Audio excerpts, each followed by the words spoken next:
In Parshas Behaalosecha, one of the things that we learn about is the Korban Pesach that the Jewish people brought the first year that they were in the desert, which was markedly different in many respects from the Korban Pesach that they brought before they left Mitzrayim. One of the differences is that this Korban Pesach was brought on a Shabbos. So that opens a conversation for us about how come it is that a Korban Pesach should be brought on a Shabbos. And it's because Korban Pesach is an unusual hybrid. On the one hand, it's a personal Korban brought by each group of people, and yet on the other hand, it has certain elements that are a communal sacrifice, which is why it should be brought on a Shabbos. Now, in the investigation of this process, we're going to see a debate between Rabbi Yoshia and Rabbi Yonason about how exactly you're supposed to view the Korban Pesach, and that will develop into an ongoing thematic debate between them about whether we look at things as they come together in a group, or if we look at things as they are individually. We're going to examine 8 different areas of halacha where this particular debate plays out. We're also going to see how the story of the Korban Pesach played a pivotal role in Hillel becoming the Nasi, leader of the Jewish world, and how he alludes to it in a Mishnah that we also read straight after Pesach, and it's got a very powerful lesson for us in terms of the value of the individual as part of the greater society. One of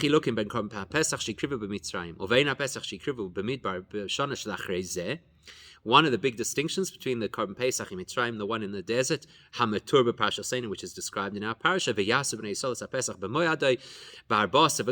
they brought the Korban Pesach on the 14th of Nisan. So there are 2 differences that we're going to focus on. Number 1, Pesach Mitzrayim hukra b'mei hashavua b'choil.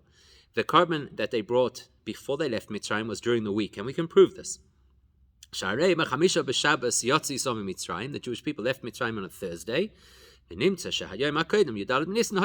So logically, the preceding day was a Wednesday, so they brought the Korban Pesach during the week. Whereas the Korban Pesach a year later, first year in the desert, that was brought dafka on a Shabbos, kidisa b'seder oilam, sheresh chedesh nisan shalois shana haya rishon l'maisa bereishis, v'nimtza shidal b'nisan chol b'Shabbos. As we see in Seder Oilam, that year Rosh Chodesh Nisan was a Sunday, which means automatically that the 14th of Nisan had to have been a Shabbos. So there's the first difference, that Korban Pesach in Mitzrayim was a weekday and in the Midbar was on a Shabbos. That will link to the next big difference between them, and that is Beis b'Pesach Mitzrayim o ikar adgasha al hayochid. In the Pesach that they brought while they were still in Mitzrayim, the focus was on the individual. Kol yochid, each individual, or bayis, each family, aleph, osav atzmoyos kol avodas hakorban, did the entire thing from start to finish. The shchita, the sprinkling the blood, the roasting, etc., was all done by the family. Where did they do it? Beis bevesoi. Where did you do it? In your private property, in your own domain, in your own home. Whereas, whereas nobody did the Korban Pesach in the Midbar at home, you had to come to the Mishkan, and subsequently every other Korban Pesach had to come to the Beis HaMikdash. And then that created this linkage between everybody bringing their korbanos together. Like the Gemara says, they came with this big conglomeration of people. For which reason the korban at that point is called a communal korban. Big differences. So therefore, we can now link these 2 facts and say one depends on the other, and they are relevant even post-Matan Torah as well. Meaning to say, the link between this being individual and it being during the week, and that being communal and being on a Shabbos, that's relevant. So how come it is that a Korban Pesach can be prepared on Shabbos, even though it includes activities which are ordinarily not allowed on a Shabbos? Why? Because it's a Korban Tzibur, like the Gemara Pesachim says. One time it happened that the 14th of Nisan was on a Shabbos, and in Yerushalayim, and they couldn't remember, the community could not remember, it had been a few years. As we know, there could often be a large gap between one time and the next that Pesach is on a Motzei Shabbos. So it was a few years. They forgot what the halacha was. As the Gemara tells us, the leadership at the time, who were called the Bnei Besera, literally could not remember what the halacha is. Do you or don't you prepare the Korban Pesach on Shabbos? Alayim Hillel, so Hillel, who had recently come from Babel, said to them, what is there only one Korban Pesach that overrides Shabbos during the course of the year? Rather, he said, Psachim yeshlanu, so we have more than 200 Korbanos Pesach that override Shabbos. Now, obviously, he wasn't implying that there's more than one Pesach in the year, but rather he was saying, Hainu Karbonis Tzibur Tamidin Musafin. His point was that we know that a Karban Musaf, meaning, a Karban Tzibur, like, for example, a Karban Musaf or a Karban Tamid, a communal sacrifice overrides Shabbos. How do we know that? Because Ne'emar Moyadoi B'Pesach, Ne'emar Moyadoi B'Tamid, both the Karban Pesach and the Karban Tamid are defined as having to be brought in the correct time, so therefore I can conclude, Ma Moyadoi Homer B'Tamid Doiches HaShabbos, Af Moyadoi Homer B'Pesach Doiches HaShabbos. Just like the timing of the Karban Tamid is so important that it overrides Shabbos, likewise the timing of the Karban Pesach is that important that it overrides Shabbos. This is even more clear in the words of the Yerushalmi in the same story. Ho'il v'tamid korban tzibur upesach korban tzibur. See how he says it? According to the Yerushalmi, he made a direct correlation. Just like the tamid is a communal sacrifice, so is the Pesach a communal sacrifice. Therefore, ma tamid korban tzibur doich Shabbos, af pesach korban tzibur doich Shabbos. Therefore, logically, in the same way as the communal korban tamid overrides Shabbos, so does the communal korban Pesach override Shabbos. Okay, parenthetically. Now hang on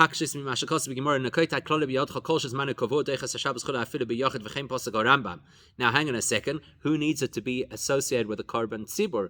We have an opinion, and the Rambam brings this opinion, the halacha, that says any Korban with a fixed time overrides Shabbos, even if it's a personal Korban. So how is it that now we're making the correlation specifically because the Korban Pesach has a communal element to it? So let's just quickly deal with that question so it doesn't bother us, and then we can come back to what we have to talk about. Kizoi das Rabbi Meir. That opinion that says that a korban that has a fixed time overrides Shabbos, even if it's brought by a yochid, is only the opinion of Rabbi Meir. Whereas the Tanakama in that particular debate says, it's in Tmura, says that actually it has nothing to do with the timing, it has everything to do with whether it's personal or communal as a sacrifice. It says very clearly, a korban tzibur overrides Shabbos, a personal korban does not.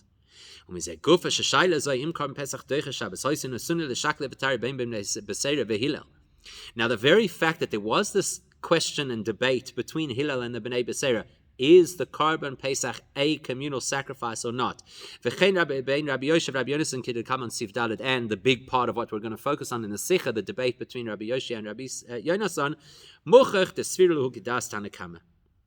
they obviously must then assume the opinion of the Tanakama. Otherwise, why would the issue they were arguing over be the issue of whether or not it is a Korban Tzibur? If they followed the opinion of Rabbi Meir, nobody would be debating, because they'd look, this is a fixed korban, it belongs in a certain time in the calendar, it has to happen Shabbos or no Shabbos. The fact that they debate it shows that that is not what they are thinking, that they're convinced the issue over here is whether it's a personal, an individual, or a communal sacrifice. However, it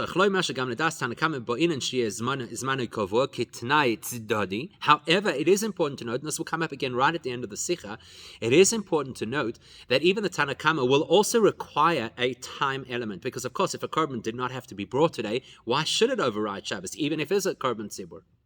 But that's like a sidebar issue. It has a practical nafkamina, as we're going to see in a second. So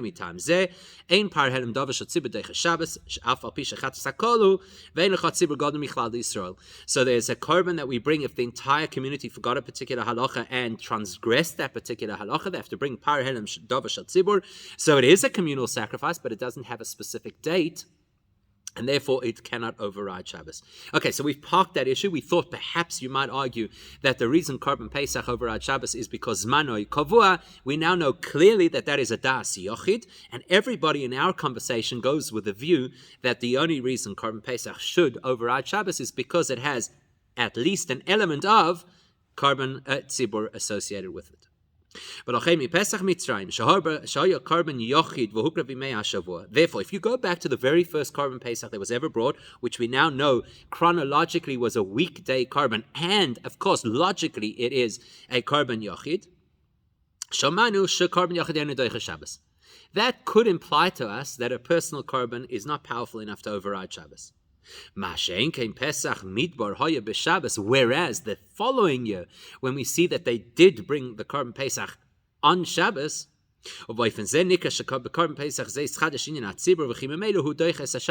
that suddenly opens our eyes to the fact that the status of the Korban Pesach is now changed.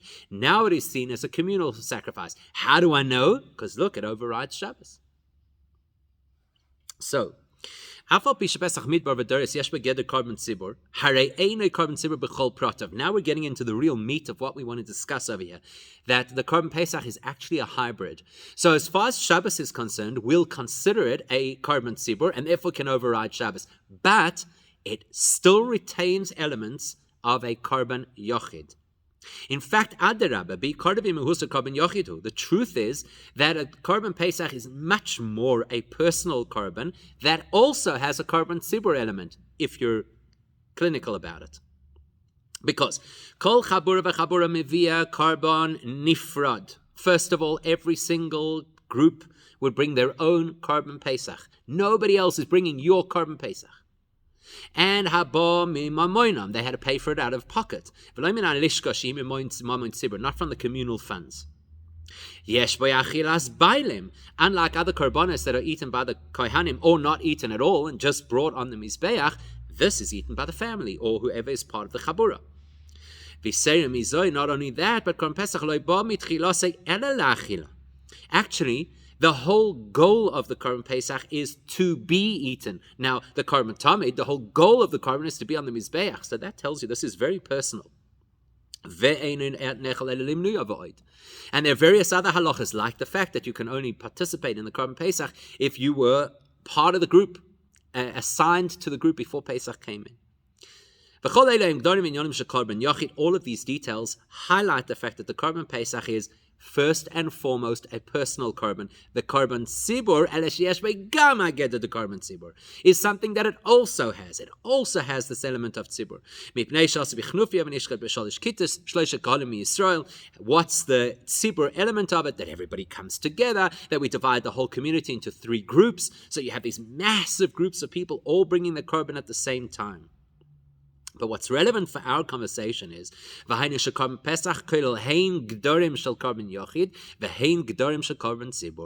relevant for our conversation is that the Korban Pesach is a hybrid. It has elements which are like a personal korban and elements which are like a communal korban. Actually, let's take it deeper than that. שאינו כוללם כעניונים נפרדים, אלא שבגדר היחיד ישנם גם גדרי הציבור, וכן לאידך בציבור שבו ישנם גם הגדר היחיד. Here's a fascinating thing about the Korban Pesach. It's not one korban that it comprises 2 different halachic components, a personal component and a communal component, but there's absolute overlap. The communal component has elements which feel personal. The personal component has elements that feel communal.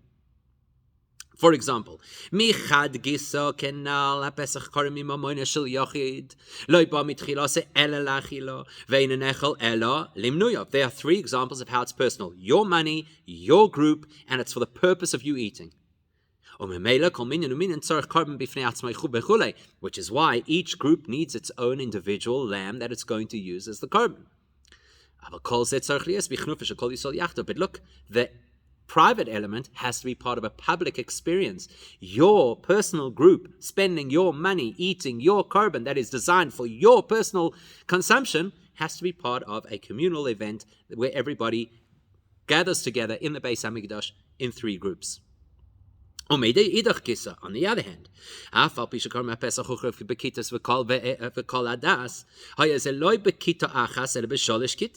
and here's another interesting thing on the other extent. The communal element of the Korban Pesach, everybody coming together, is deliberately not one big gathering. It's split into individual gatherings. There are 3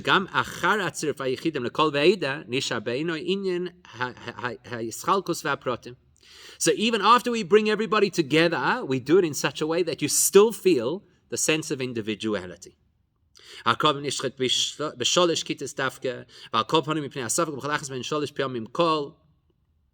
it's interesting, right?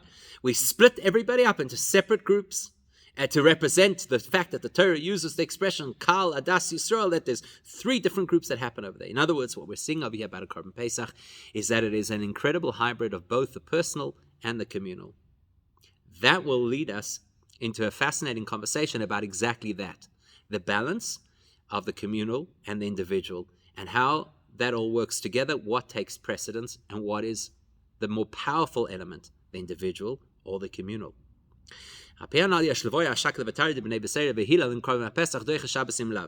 First piece of information we need is to go back to that original debate between the Bnei B'Sera, who were unsure of whether or not you're allowed to bring the Korban Pesach on Shabbos, and Hillel, who said absolutely you can. What are they debating about? Seeing as the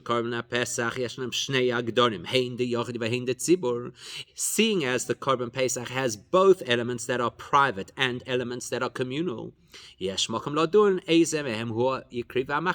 could debate which is the primary. It has both elements agreed, but is the main component the private aspect, or is the main component the communal aspect? If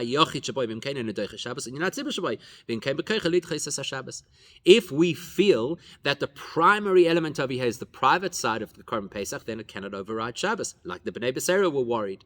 But if the primary element of the Korban Pesach is its communal nature, then, like Hillel says, Korban Tzibur overrides Shabbos. We'll find a nice proof to this way of thinking, that it's all a debate about what is dominant, the communal or the private aspect of the Korban. On our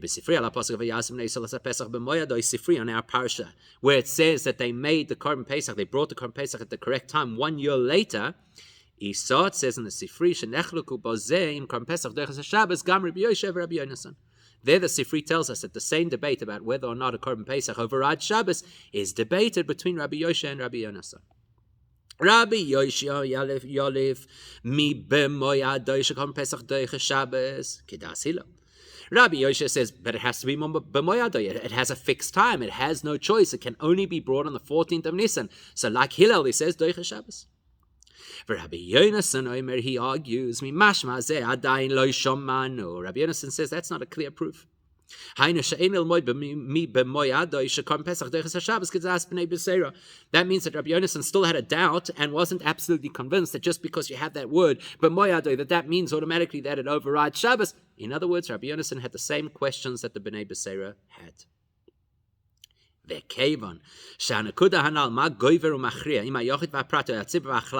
Now that we know that there is this big question, what takes precedence? The individual, because there's a personal individualized element of the Korban, or the communal. And now that we know that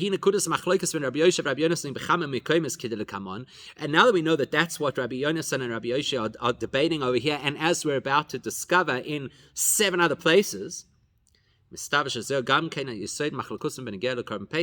assume that it is a leshitosam, that each one has a particular thematic approach to how halacha should work. Does the individual take precedence, or does the community take precedence? That will color all of their debates, including this one, why they believe as they do, either that it's clear that the Korban Pesach overrides Shabbos, or that it's not so simple.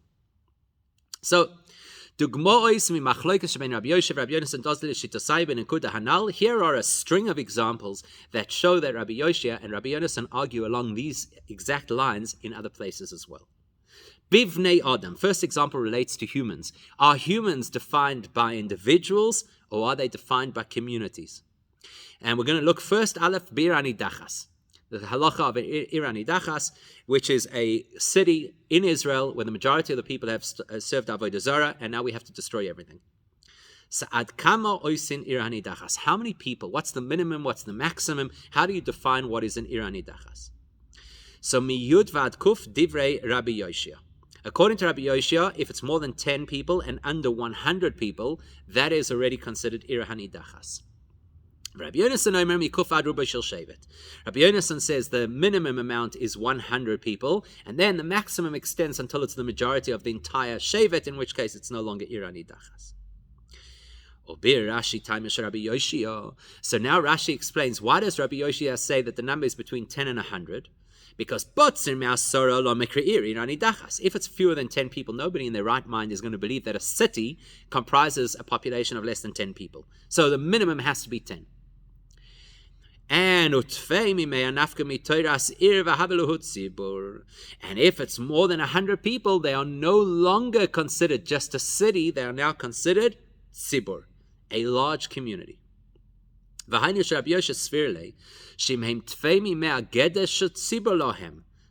Rabbi Yoshia telling us? That the minute the population exceeds 100 people, it has a whole different definition. That is considered a tzibur. That is considered a large amount of people. Rabbi Yonasan disagrees. He says more than 100 people, it just means more than 100 people. It means now there are many more people. And all of those more people come together, and that's all still considered an ira hanidachas until you hit the tipping point of being the majority of the shevet, which has a whole different halacha to it. In other words, the Rabbi Yoshia inyanat tzibur machriya. According to Rabbi Yoshia, as we've already seen, the thing that is dominant is the communal aspect. So the moment there's an opportunity to say communal, that overrides all other considerations. As far as he's concerned, the minute you get to over 100 people, you've now entered the world of tzibur. Tzibur is a powerful concept. It's a powerful definition. As long as there are a lot of people, they snap over from individuals into the class of tzibur. And irani dachas is a whole lot of individuals who have done something wrong. Whereas Rabbi Yonasan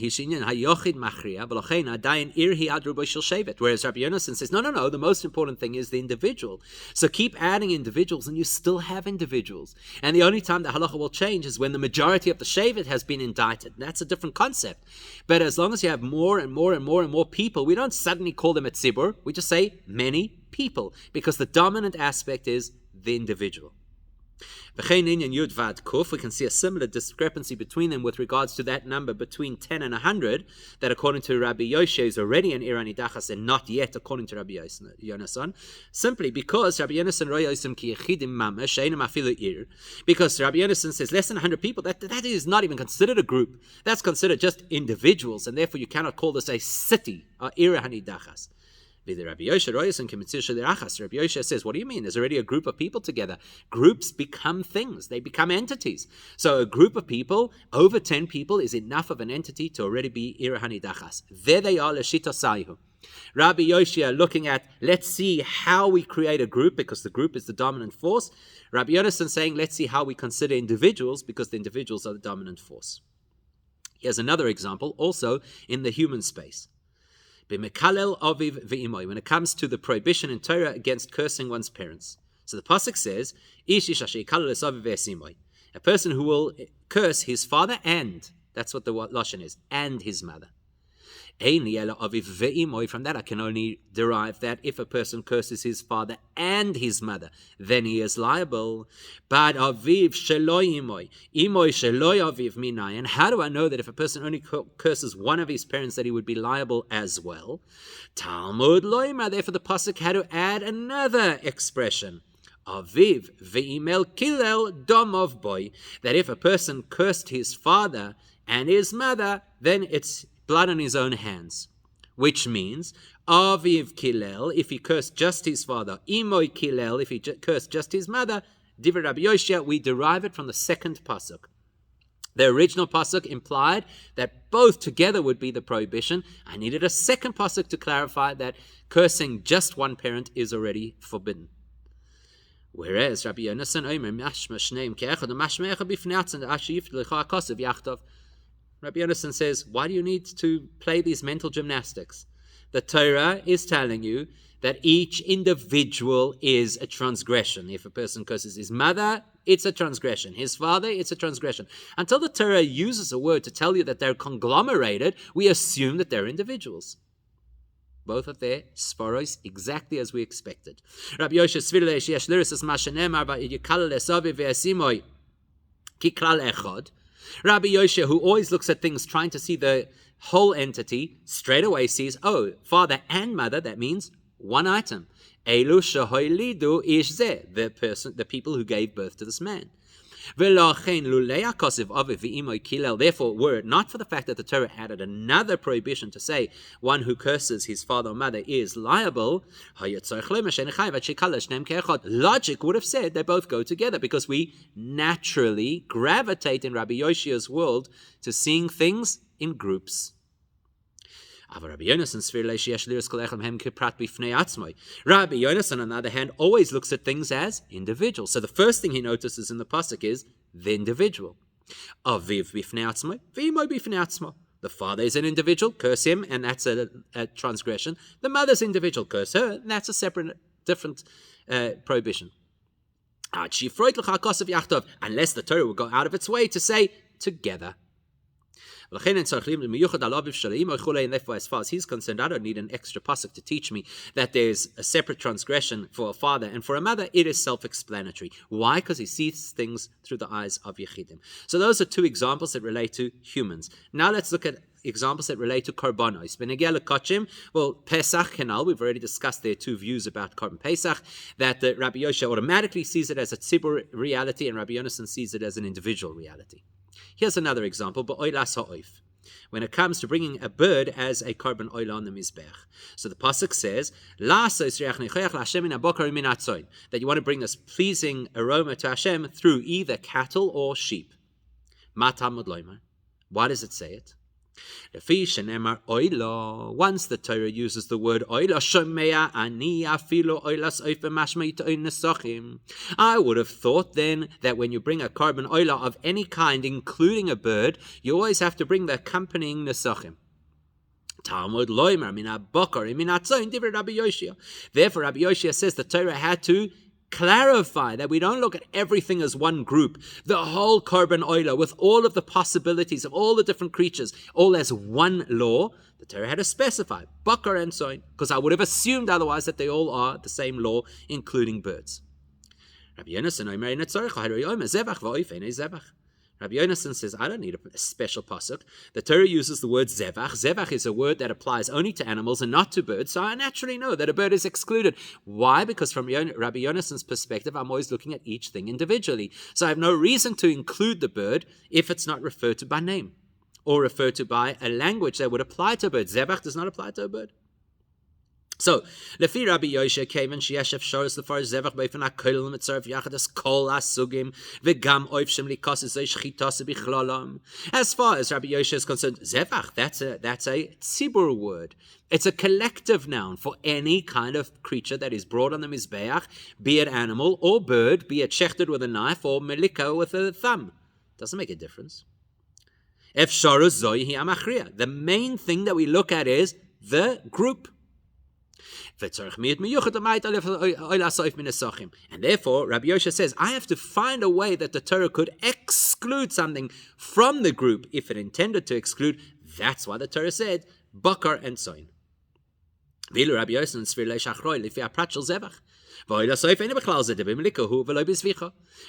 far as Rabbi Yonasan is concerned, focus on the individual information. The individual information over here says the word zevach. Zevach is with a knife, a shchita. That automatically excludes a bird because a bird for karbonos was shechted through a process called melika, using a nail and not a knife. Same theory. Rabbi Yosha comes from the perspective of let's look at the collective and then exclude exceptions. Rabbi Yonasan comes from the perspective of say, let's look at the details and then see if anything needs to be included to expand the definition. Next category we're going to look at is finance. So we know that if a person has to bring a chomesh, let's say somebody used something that had belonged to a kodesh and they now have to pay a penalty of an extra chomesh. So what is a chomesh?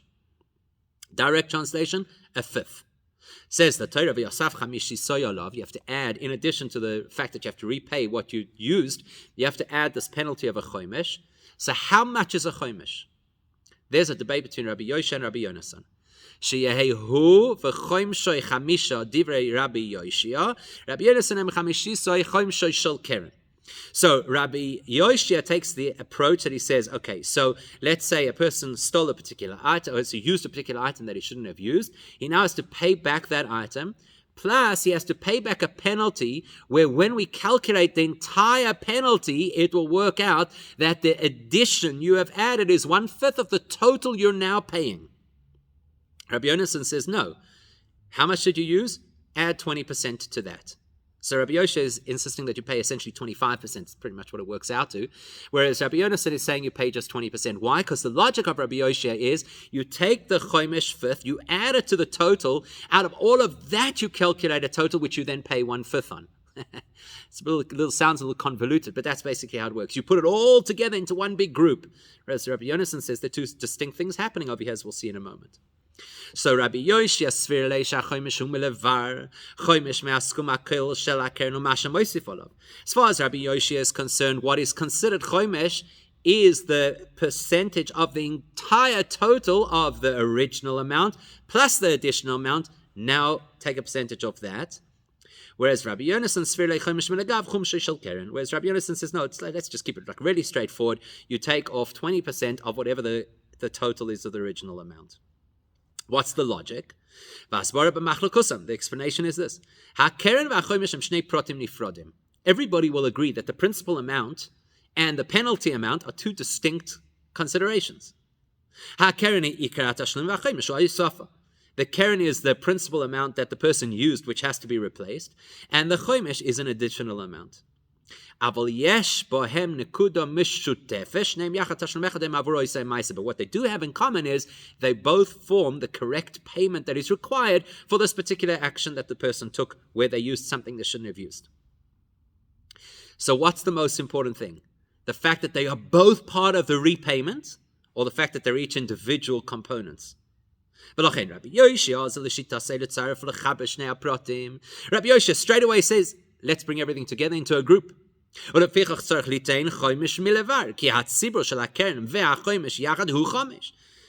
far as Rabbi Yoshe is concerned, the first thing I look at is I say, there's the principal amount, there's the penalty amount, put the two of them together, because the primary thing you always look to do, the dominant feature is the collective, the communal. So put them both together, and from that calculate the correct amount for the penalty. Whereas Rabbi Yonasan Raya is called prat bifnei atzmoi, v'lochein shiurei shel haprat ha'echad ha'chomesh hi chamishes me'ashir haprat ha'acher ha'keren chomesh milagav. Whereas Rabbi Yonasan says these are two completely separate things. So I look at the keren, the amount that was taken or used, calculate that, work out what the fraction 20% of that is. That's the chomesh. Two totally separate things. Yes, I pay them both at the same time and both as part of the same restorative process. But there are two distinct concepts. Again, Rabbi Yoshua looking at things in the collective and Rabbi Yonasan looking at things individualized. And the last example for now, we'll come back to two other examples later, Benegel Zman, with regards to time. Begidrei shel Zman, very interesting, Begla Rufa. So when you have the story of the Egla Rufa, they find a person and John Doe who's been murdered somewhere on the road between cities. You calculate whichever is the closest city, and then the Zakenu of that city have to come and do the ritual of the cleansing ritual of the Egla Rufa. And then we're told Asher lo ye'oved boy v'lo yizoreah, that the piece of ground that is used for the Egla Rufa is ground that, well, this is the debate. Does it mean ground that has never been worked or will never in the future be worked? Rabbi Yoshua says that in order to do the Egla Rufa, they have to find a piece of land that nobody has ever used for farming or anything like that. It can never have been worked past tense. Rabbi Yonasan says, no, from this moment of the ritual and onwards, it is now future dated. It's forbidden to ever use this land ever again. So the Gemara explains, look, it's absolutely clear that going forward, the Torah is clear that you may never use this land again for personal use. The debate is only whether it is retroactive. Rabbi Yoshua says retroactive. Why? Because he sees the whole of time as one conglomerate. There are two concepts that relate to time. Aleph, the one way to look at time is hapratim shaboy. There is the timeline broken up into tiny little pieces. Avar, hoive, ve'asid. Past, present, future. That's how we split time into individualized components. Then, base klal hazman, there is the generalized concept of time, krolos hemshech hazman, the fact that past, present, and future are all part of. They're all part of the concept called time. Davar echad amurkav mitzivur ha'avar ha've ve'asid. Mitzirav ha'avar, right? It's something that is comprised of all of these things together. So now, Rabbi Yoshia mitzarfa kol yochad ki mitzad klolesem shechazmani ha'avar ha've ve'asid eminyan echad. Rabbi Yoshia says, past, present, and future are actually all just one concept called time.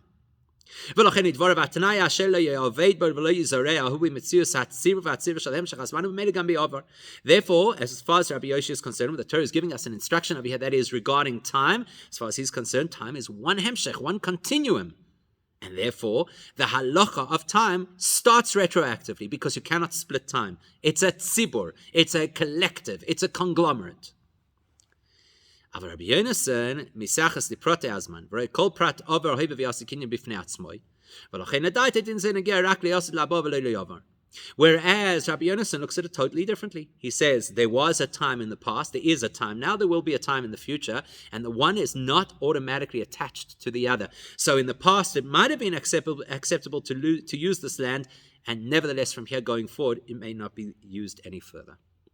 So what we have over here so far is 6 different examples where Rabbi Yoshi and Rabbi Yonason argue on exactly the same lines. Rabbi Yoshi looking always to bring things together into a unified reality, and Rabbi Yonason always focusing on the individual components.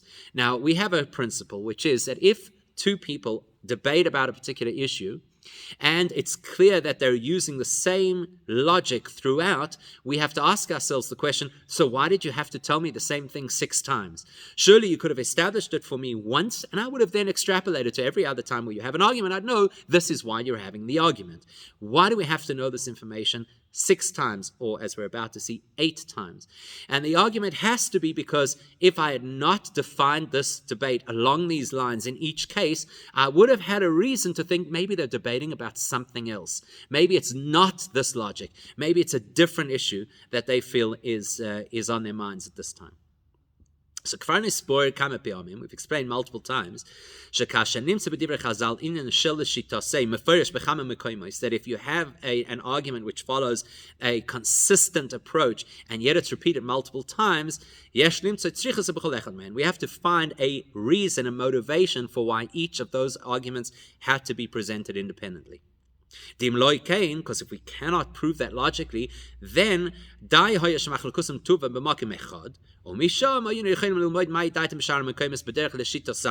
because if it was that obvious and it was that clear, the argument could have been presented once, and we should use our powers of deduction to work out how their shita applies in other cases. And that's what we often do. I know what Rabbi Eliezer and Rabbi Yoshua hold bichlal, so I know why they would argue, or how they would argue in this particular case. Why do we have it spelled out so many times? Because in each case, we may have thought the argument was based on different logic. Same applies to our scenario. We're going to start with the last ones. In the last 3 arguments, which is oif, whether or not you bring nesachim, or how exactly the pasuk has to define that you don't bring nesachim for a bird oilah. Chomesh, whether that's 20 or 25%. Uzman, whether you retroactively prohibit the use of the land of the Eglah Rufa. So Efshar Hoya Lefarish, it would have been possible in these 3 to explain. So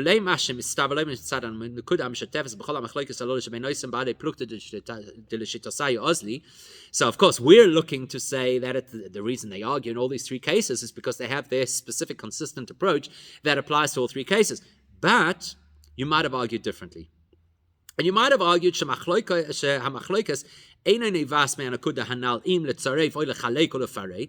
the debate between Rabbi Yoshia and Rabbi Yonason in these cases is maybe not the debate between whether you focus on the communal aspect more than you focus on the individual aspect, or vice versa. But you might have thought there was a different, separate reason. Each one of these for a different reason. So we're going to go through the 3 of them, and in each case we'll illustrate how you could have perhaps thought that they were arguing along different lines, and therefore we have to know that this is also l'shita sayu. It's also the debate of communal versus individual. Number 1, ba'oilas oif.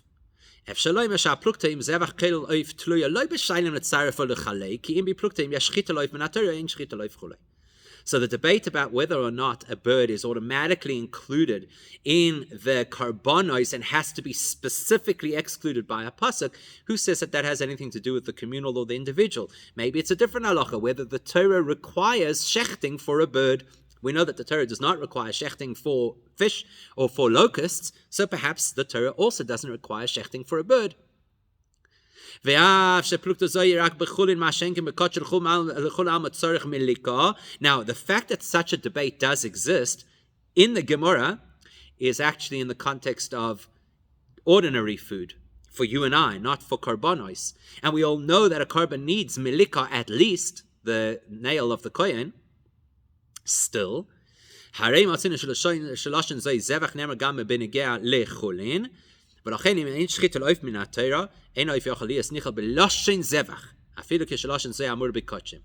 still, you may have thought that the word zevach is a word which is used not only for karbonos, but for any kind of shechting, and seeing as there is this debate whether or not birds should be shechted, and that's all related to in the word zevach, well, you might have thought that that's the debate between Rabbi Yoshia and Rabbi Yonasan, if, in fact, a bird is included in the word zevach or not.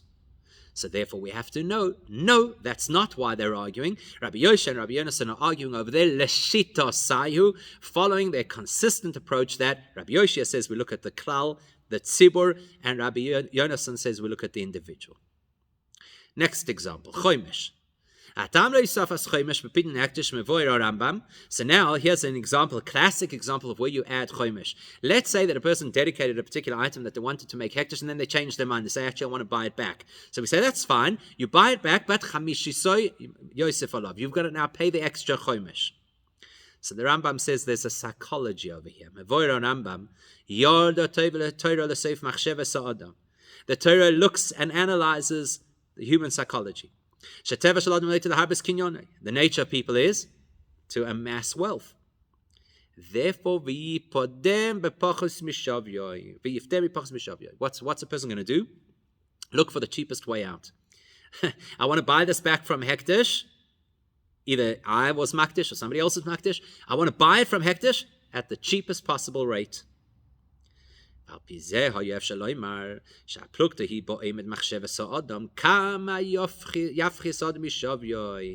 maybe that's the debate between Rabbi Yoshia and Rabbi Yonasan. How much does the psychology of a person allow themselves to cheat hektish? האם די ביוסף כמה של חומשה של קרן, או שליוצאנו מדי ספק כמה יתיר אדם לעצמו לפתוס בפחס משוויוי, עד שנויסף כמה של רביע של קרן. So maybe Rabbi Yonasan says, look, as long as the guy pays 20% extra, we've dealt with the psychology of trying to get a good deal out of hektish. And Rabbi Yoshia says, no, you need 25%. You would have thought that that is the debate. Therefore, we have to know, no, Rabbi Yoshia and Rabbi Yonasan are arguing about chomesh based on their principles of whether the dominant feature is the conglomerate, the collective, or the individual. And lastly, zman.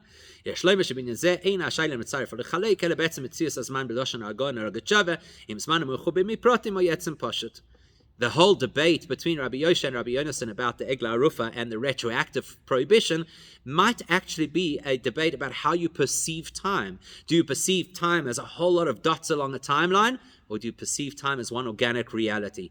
Comes along the Gemara to tell us, guess what? They're arguing in the same light, the same vein as they had argued before. Namely, do you look at Tzibur or do you look at Yochid? So those are the last three. Korban Pesach we're going to still come to, so let's go to the first two that we quoted, which was with regards to people.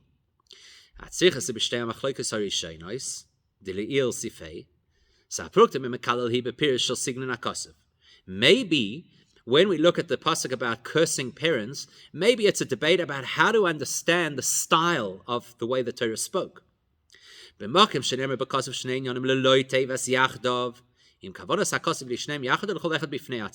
fact, this would be a stylistic question not only about this particular pasuk, but across the board in the Torah. If the Torah ever lists more than one thing, but does not use the word yachdav, does that automatically mean that they're separate? Or the fact that they're listed together means that they're together? Obviously, you could never have derived that from any of the other arguments, because none of the other arguments analyzed the wording of the pasuk. So again, we have to be told the debate between Rabbi Yoshe and Rabbi Yonasan is not how you understand the stylistic language of a pasuk that has the word Yachtov, or could have had the word Yachtov. Instead, we're looking at the principle: do you focus on Tzibur or do you focus on Yochid? In fact, on the same topic, we could have looked from a different perspective, and we could have said, look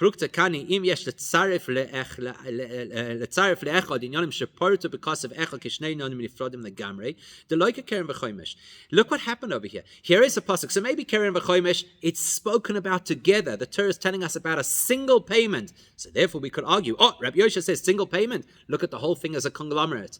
Rabbi Yonasan says single payment, but it's made up of two components. So let's recognize that. Whereas over here, the Torah is speaking about two different things. There's a father and there's a mother. So maybe it's a different set of rules. And maybe you'd have reason to believe that even if ordinarily Rabbi Yoshia looks to put things together, maybe here the fact that the Torah listed father and mother separately is in itself an indicator that they should be separate. And lastly, when it comes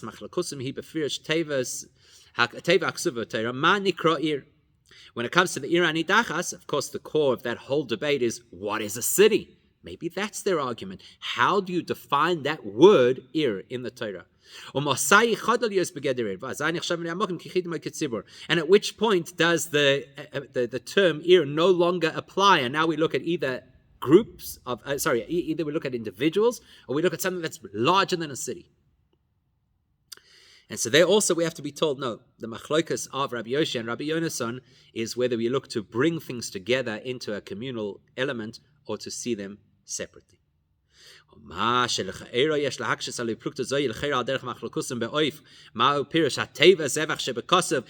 say that's not a real tzrichas. We already have an example of that with the oif, right? Isn't that an analysis of the meaning of the word zevach? Is the word relevant to a bird or not? Why do we have to have the same debate again? How you interpret a word in the pasuk with regards to the Irani Dachas, if you've already showed me that they debate the meaning of a word? Okay. First of all, we've already discussed that with regards to the oif, there is the logical possibility that they're debating whether or not the Torah requires shchita for a bird. But still, beyond that,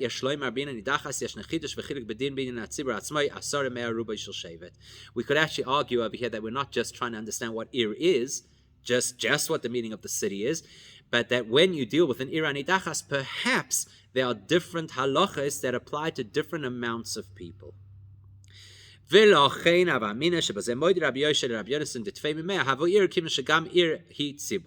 therefore you think maybe Rabbi Yoshe would actually agree with Rabbi Yonasan that even if you have more than 100 people, it still could be considered a city. Maybe Rabbi Yonasan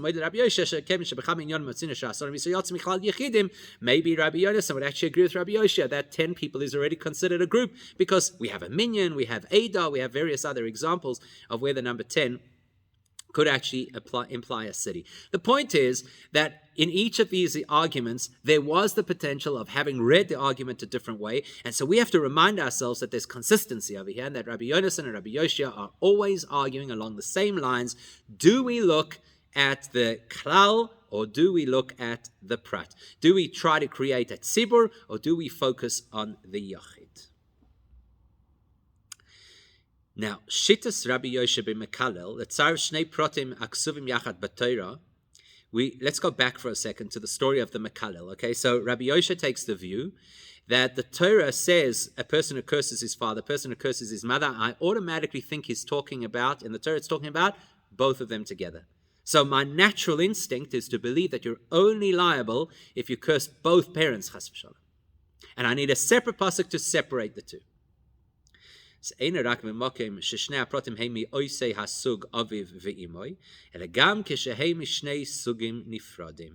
quite possible that Rabbi Yoshia would even apply not just two parents, which effectively are both the parents, right? That's what they have in common. And so therefore they're naturally part of the same reality. We're about to discover that Rabbi Yoshia is willing to take a radical enough opinion to say that there might be two things that are fundamentally different, but because the pasuk speaks of them together and in the same process, that is enough reason to put them together into one klal. So that's going to bring us to two other debates between Rabbi Yoshia and Rabbi Yonasan.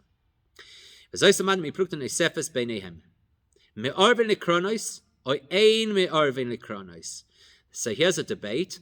Do we mix together the two different bloods from two different karbonos to be sprinkled around the mizbeach, on the corners of the mizbeach together, or not? What's the issue? So the pasuk says like this: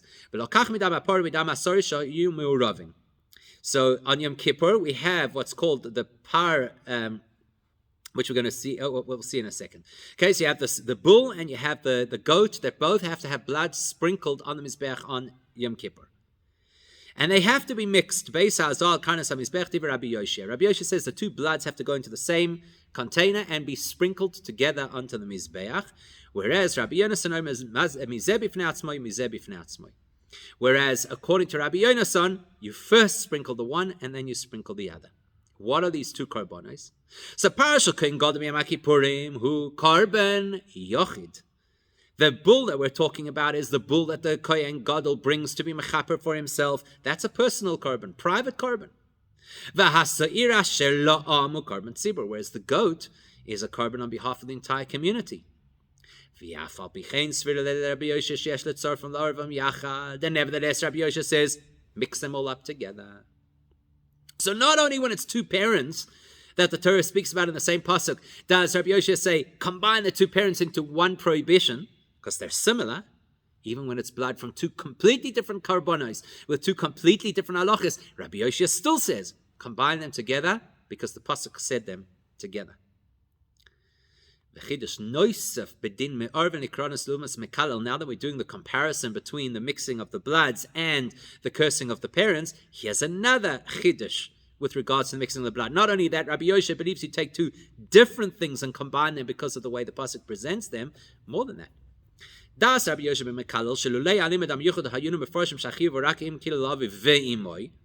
we know that Rabbi Yoshia already told us that if not for the separate second pasuk that the Torah had told us, we would have assumed that a person is only liable for cursing his parents if he cursed both of them. Now, what does both of them mean? It doesn't mean that he had to curse them both in the same breath at the same time. Could be that he cursed his father on Monday and he cursed his mother next Wednesday. And the chiddush of the pasuk is that you would have thought that he's off the hook until such time as he curses the other parent much later on. Therefore, the Torah came to add a second pasuk to tell us, no, even if you curse one parent, that's already a problem. V'hainu.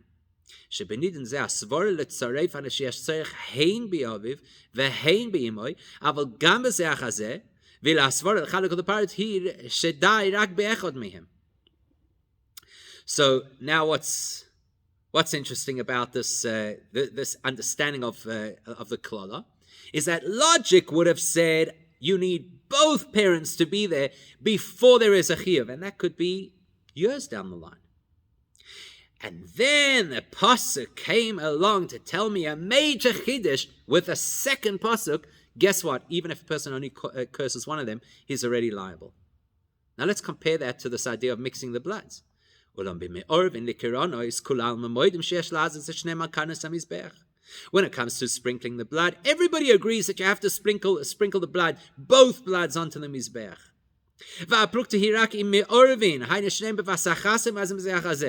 The only debate between Rabbi Yoshia and Rabbi Yonasan is, do you put them both together and sprinkle them at once, or do you sprinkle one and then the other?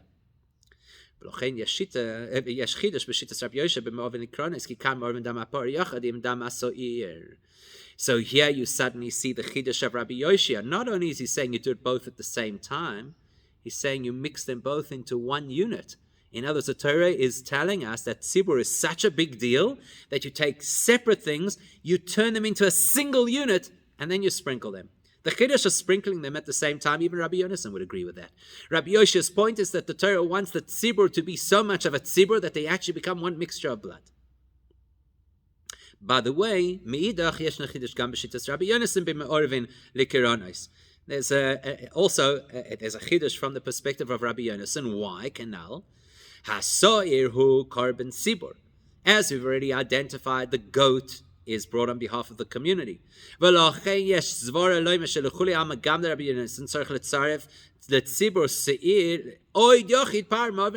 you think, okay, Rabbi Yonasan, you have to agree with this. You have to agree. You're dealing with a carbon tzibur over here. And next to it, you have a carbon yochid. Surely even you would agree with Rabbi Yoshia that if you're dealing with something which is already communal, throw in the one individual into the communal pot. Okay, we get it in the case of cursing parents. The father is an individual and the mother is an individual, so it's not natural to lump them all together. But yeah, surely Rabbi Yonasan, you'd agree with Rabbi Yoshia that it makes sense to put the blood all together because it's already got a tzibur component. There's the chiddush of Rabbi Yonasan. He says even when you're dealing with something which belongs to the tzibur, still the yachid remains dominant and distinct. And lastly, one more argument between the two of them. One last illustration of this debate where Rabbi Yoshia says, bring everything together, and Rabbi Yonasan says, keep things distinct. What happens if a mature adult has inappropriate relations with an underage girl? Says the Torah, then in a normal inappropriate relationship, both parties would be executed by the Beis Din. Says Rabbi Yoshia, Rabbi Yoshia. Rabbi Yoshia says that the man is not liable if the woman is underage. If she's not liable, he's not liable.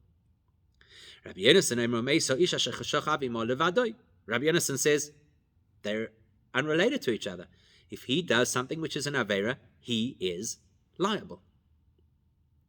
So ledivrei Rabbi Yoshia chiva misa umesu chol al tziruf shneim keechad. Rabbi Yoshia sees the idea of executing somebody for an inappropriate relationship as a tzibur. Two things that come together when both parties are doing an avera, that's when you have to execute. Therefore, the only time you can apply this halacha is if both of them are old enough to be liable for their actions. Why? Because you look at the whole thing as one entity. Whereas Rabbi Yonasan svir leishein mitzarfen oisom ki chiyuv hamisachol al kol echad bifnei atzmoi echad bifnei atzmoi omeisa ish gomer levadoi. Rabbi Yonasan says not at all. Each person is an individual. Each person is judged individually. Each person is liable for their own actions, and therefore it is possible that a man who commits an avera with an underage girl is still liable. Why do I need to know this? Why can't I just extrapolate it from the ongoing Leshitasam that they both hold that either you look at Sibur or you look at Yochid? To understand why it is that we need to spell it out in this case as well, Rashi will help us. Because this is not a scenario where the one party deserves one kind of punishment and the other party deserves a different kind of punishment. The girl is not in the realm of punishment. She's underage. She's not liable at all. So I would think in such a case Rabbi Yoshia should acknowledge Rabbi Yonasan and say, yes, it's true that I cannot say both parties are liable, but one party couldn't be liable. So therefore, surely, like Rabbi Yonasan says, we should be able to judge the man independently and say, you're the only one who could be punished over here. Therefore, there's 100% liability for you. It's not going against Rabbi Yoshia's shita, you would think, because it's not saying that we're not combining them together. They're saying there is nothing to combine. So you would have thought that Rabbi Yoshia would support Rabbi Yonasan and say punish the man, and he doesn't. That shows you how strongly Rabbi Yoshia believes that the siruf, the bringing together of different components, is the dominant feature of how you decide halacha. Now that we have all of this information, we have a very clear picture that Rabbi Yoshia and Rabbi Yonasan argue in multiple cases, 7 other cases that we've looked at, about whether the tzibur is dominant or the yachid is dominant. Let's plug that back into Korban Pesach, which has both components. There's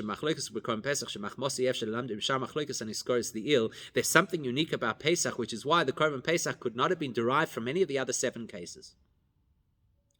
The uniqueness of the Korban Pesach is, unlike every other example that we've used, where you could argue either it is a collective or it is about individuals, Korban Pesach, everybody agrees, has both components. So it's a more tricky debate. It's clean when Rabbi Yosha says Tzibur dominates and Rabbi Yonasan says Yachid dominates. But what happens if you're dealing with something that has both Tzibur and Yachid? Now what? So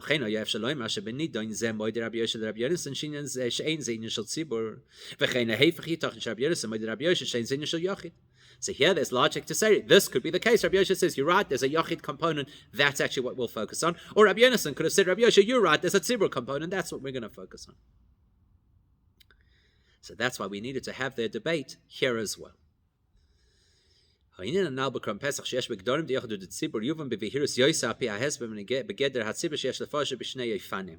to better understand this concept and everything that we're learning over here about the Korban Pesach and the Korban Pesach having both components, that on the one hand there's a tzibur element, on the other hand there's a yachid element, if we really want to understand it well, let's understand what is a community, what is a collective, what is a tzibur. The 2 possibilities. And based on which possibility you go with, will determine which you feel is the dominant, Yachid or Tzibur. So, one possibility. Metzius hayechidim isbateles uvo lekan metzius chadosh legamre metzius achas shel tzibur bedoim metzius shel yachid. There used to be individuals. Now that we put all the individuals together, they lose their identity as individuals, and now there's a new concept called a tzibur, and the yechidim disappear. Or beis. Or we could say a community is just a collection of many individuals. For example, al derech haged b'roivam hadras melech shein technish hakol nasim lemitzius achas shari adraba ma shenigah kan hu hariboy kechol sheyi ezeh Rav Yosef kach tigadel v'sisrabe hadras melech. So, for example, we say b'roivam hadras melech, the more people there are, the greater the grandeur for the king. There, the emphasis is not that they all disappear into some great conglomerate. There, the greatness is so many people. Look how many people there are. Look how much honor that brings to the king. So what's a tzibur? Is a tzibur a new entity that overrides the existing yechidim? Or is a tzibur the result of all the yechidim? Shlomo shazer geder ha-tzibur bepesach. Eino korban tzibur sheboi klal yisrael nasin metzius achas, elazer korban sheboi kol yisrael ha-tzibur oidem metzius shel ribi yechidim al kol ponim shel sholish kittas. Now, the Korban Pesach is the second type. We don't disappear in the Korban Pesach and become a single conglomerate represented by a single Korban, as let's say the Korban Tamid. We're a community made up of individual groups, where each group has its own space, its own halachas, its own requirement, its own budget, and even when we bring them all together, we bring them all together into separate groups. So, now we're getting into something really fascinating about the nature of the tzibur. Maybe we could say like this. Why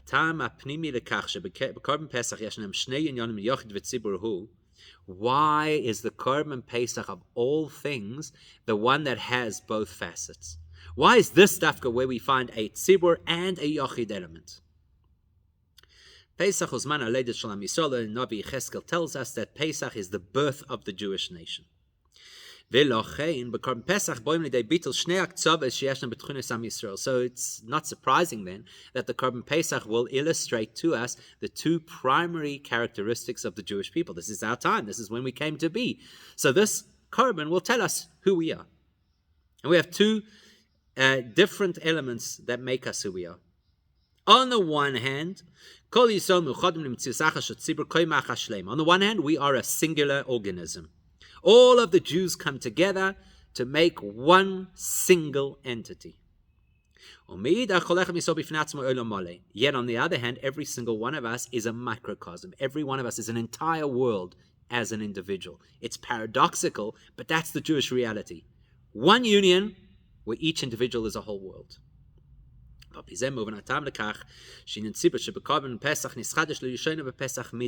Actually, that explains why you get the tzibur element of the Korban Pesach only a year later, only once the Jews are in the desert. You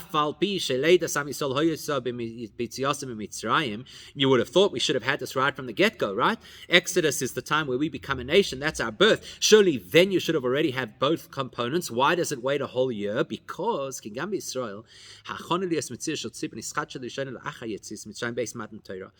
the tzibur unity didn't happen at the time of Yetzias Mitzrayim. It happened a little bit later at Matan Torah, as we know very well. As we know very well, when the Yidden camped at Har Sinai, it was with absolute unity. So only then do you get the tzibur component. You see this? When the Yidden are still in Mitzrayim, they only have the Yochid components. Everybody does the Korban Pesach absolutely as individuals. After the Torah is given, we now add another layer to the experience. Now we're also at tzibur. Now we also have this oneness that is greater than the sum of the parts. But still, even when they were in Mitzrayim, they still brought a Korban Pesach, even though it didn't have the tzibur element to it.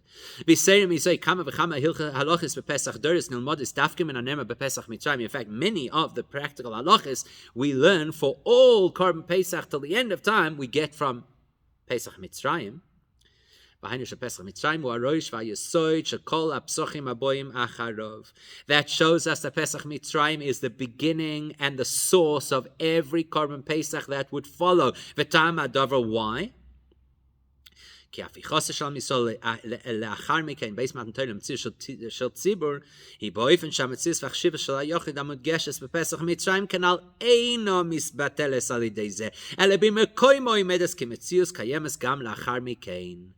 Why is Korban Pesach, when we were Yechidim in Mitzrayim, so important, so pivotal to all the Korbanos for the rest of time? To show us that even after we become the singular entity, after Matan Torah, we still retain value as Yechidim. Parenthetically, by the way, if you actually examine closely enough, Korban Pesach Mitzrayim also had an element of tzibur.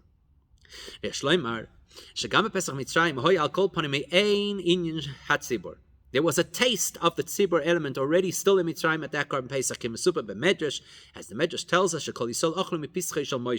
everybody had a sampling of Moshe Rabbeinu's Korban Pesach. So everybody participated as one. There was a communal element.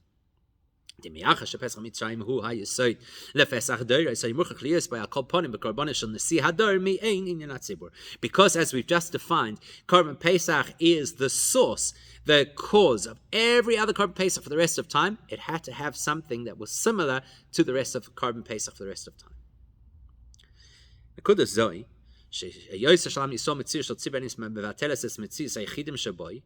This principle that the fact that we're a unified nation does not in any way undermine our individual power is actually reflected in every Korban Tzibur, not only Korban Pesach. Even though Korbanos Tzibur have to come from communal funds, and the expression the Gemara uses is that they have to be really being handed over to the community in a true way. It means that no person should be able to identify their own money, so to speak, in the budget of the communal sacrifices. Nevertheless, every person, every individual retains a share in the Korban Tamid. Korban Tamid, yeah.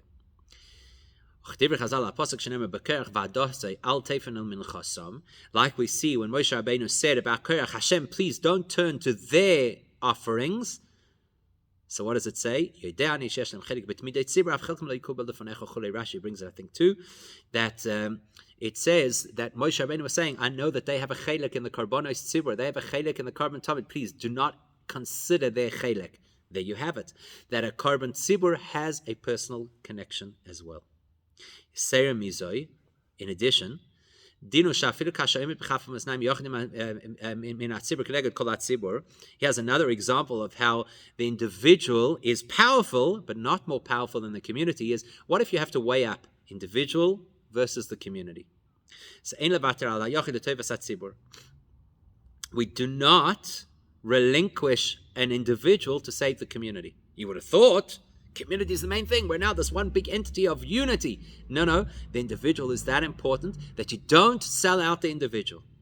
Kipsak Rambam, as we well know from the Rambam,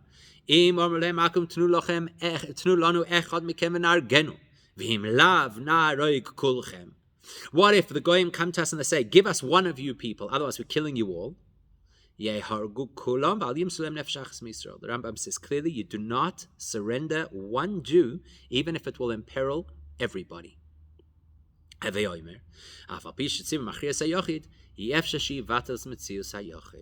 Teaches us a critically important piece of information. Yes, it's true that the interests of the community are more important and will override the interests of the individual, but the interests of the community cannot erase the individual.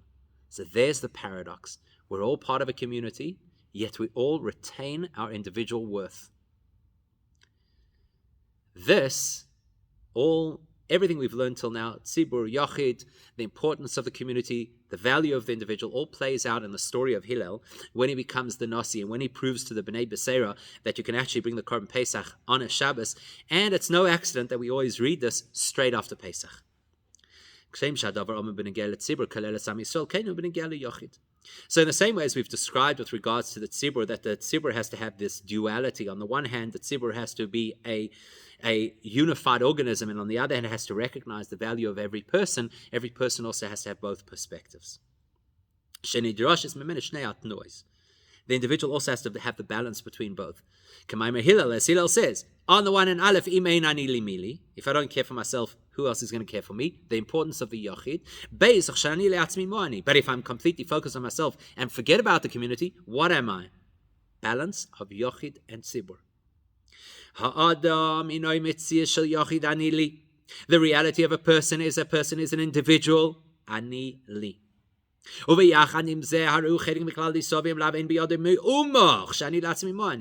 other hand, if the person is not clearly part of the community, is actually nothing. Paradoxical perspective, that's how a Jew has to see himself and see the world. Now, the fact that this duality is expressed dafka in the Korban Pesach, which has the Yachid and the Rabbi element to it, so we can actually connect and explain Hillel's expression with Pesach itself. And by way of introduction, it goes without saying, obviously, in the time of Hillel, they did not have the minhag to learn Pirkei Avos between Pesach and Shavuos, but nothing's by accident, right? Torah is eternal, and therefore it applies at all times, even retroactively, and a minhag is Torah. So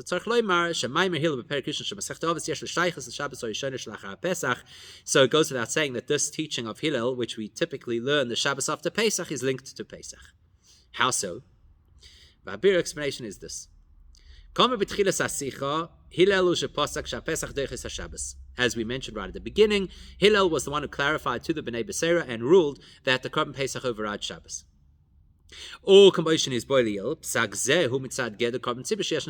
And as we explained earlier, the logic that Hillel used to prove his point is that the Korban Pesach is technically a Korban Tzibur.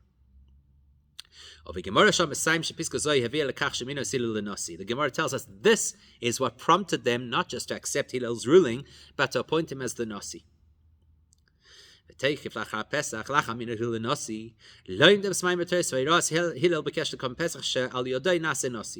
Isn't it incredible, Ashkacha Pratis? Straight after Pesach, the time of the year, because of the circumstances at that time which caused Hillel to become a Nasi, straight after Pesach we learn his teaching in Pirkei Avos. What's his teaching?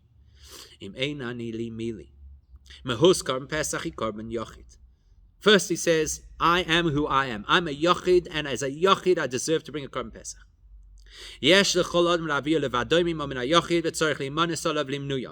The individual has to be an individual in context of the Korban Pesach. His money, his group that he has to be counted in. On the other hand, if I'm only caring about myself, what am I?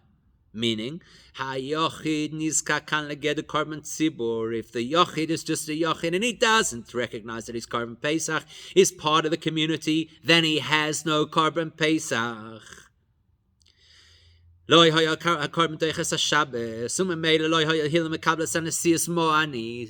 therefore, what would happen if you only saw the Korban Pesach as a Korban Yochid? You would not have the reason to be able to override Shabbos, so you wouldn't have a Pesach.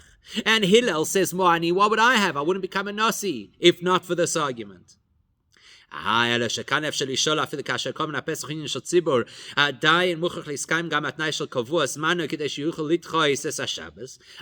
as we mentioned much earlier in the Sikha, surely in order for a korban to override Shabbos, not only does it have to be a korban tzibur, because we saw Parahelem Davashot Tzibur does not override Shabbos, it also has to have a time factor, that the date has to be today.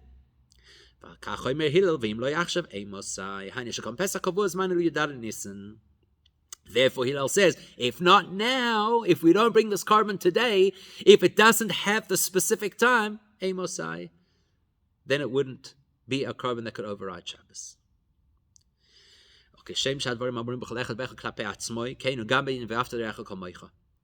Just as every one of us has to see this duality and this paradox in our lives, I am absolutely powerful and absolutely responsible for my own development and growth and commitment to Yiddishkeit, and at the same time, I have to be completely part of the tzibur. That's how we have to look at the next person too.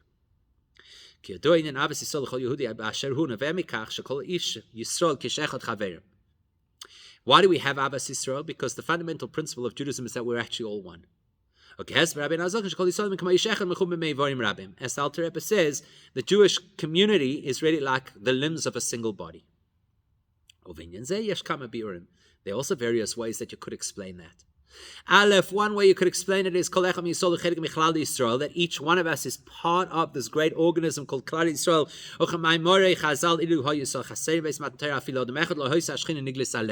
Like, for example, we say if there was one person missing at Har Sinai, Matan Torah could never have happened. Or as we say, if you have a communal fast and the sinners are not part of it, it's not a communal fast. So one aspect is we're all part of the communal, we're all part of the collective. And that's not because of our greatness, it's because of what we belong to, because of the collective that we form. And on the other hand, in addition to that, every one of us has our own individual value. My value cannot be represented or replicated by anybody else. Without my value, the whole system is lacking. As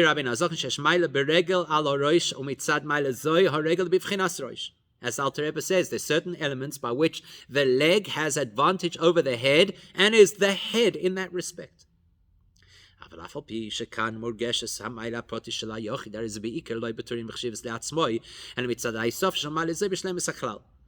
The only thing is that here I'm seeing my greatness is that I'm a piece of the puzzle. So my uniqueness is I can contribute something to this tapestry that nobody else can contribute. But what's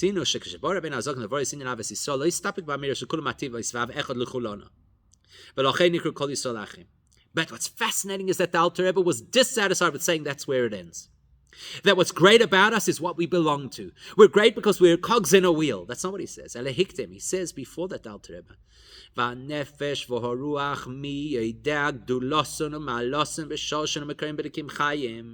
comes to the individual soul of each individual, you don't begin to appreciate how great they are in Hashem's reality. And therefore, therefore the mitzvah of Abbas Yisrael, not just to love him because he's part of our family, because without him the whole system goes down, but to love him because of his greatness. Not because he's part of the klal or what he's going to contribute, because he is valuable. And even that love, to see each individual as essentially valuable, is part of you love him like yourself. When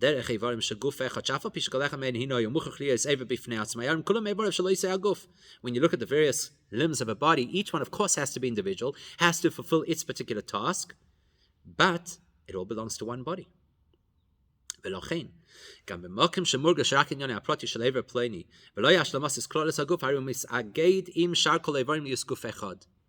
So when you look at your pinky finger, do you have to look at it in terms of what part it plays in the whole body to give it value? No, it's mine. It's my finger. And therefore it's valuable.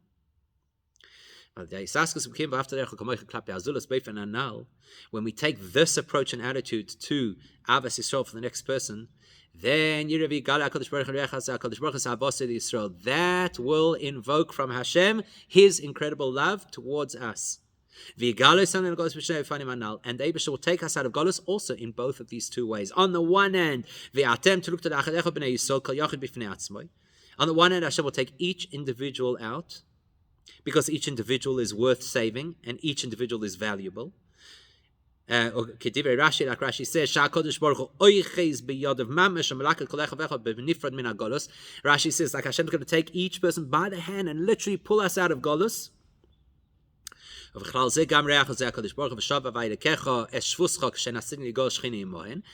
when it says that Hashem is going to pull everyone out of Golus, he includes himself too, as the pasuk says, that Hashem is going to return with us, the Shekhinah will return with us. And then and